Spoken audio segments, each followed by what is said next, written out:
Have you ever worked in an environment that slowly drained you?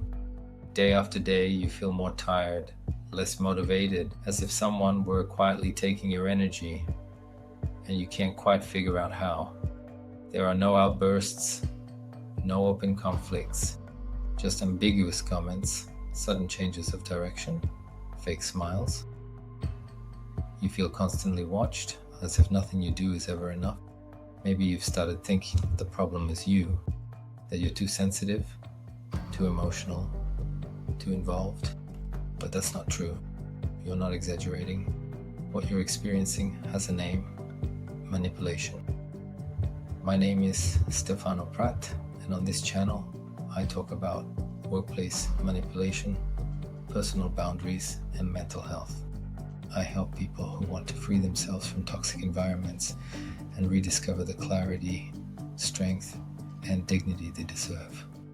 For years, I too believed that the problem was me. I worked harder and harder, trying to adapt, trying to prove my worth. And yet the more effort I made, the more drained I felt. It was a slow erosion.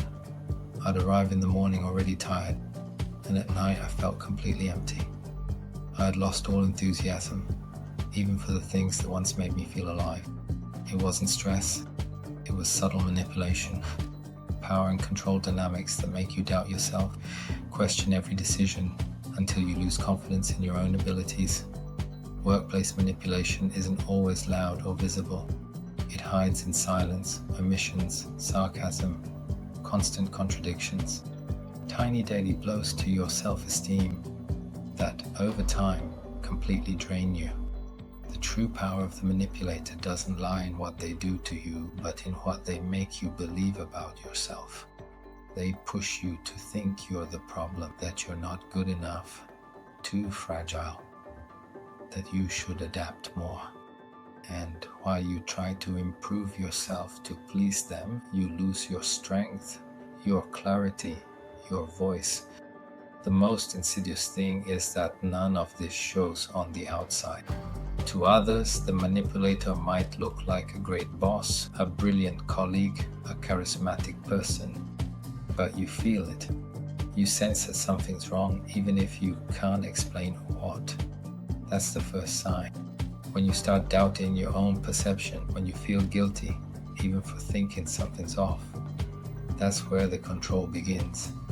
The manipulator doesn't need to command you directly. They just need to make you question your reality. The good news is you can break free from that spiral.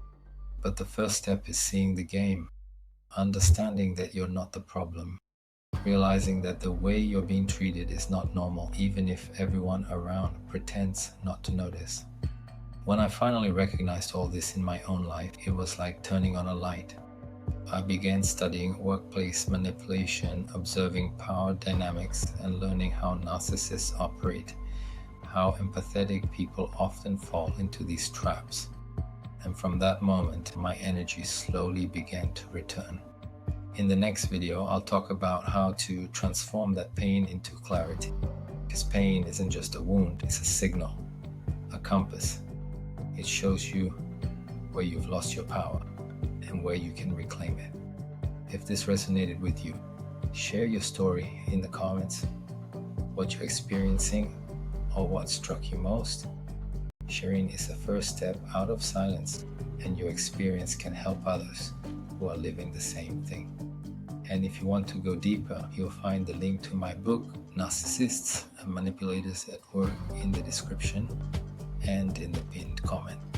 It's a practical guide to recognizing, diffusing, and protecting yourself from toxic dynamics step by step.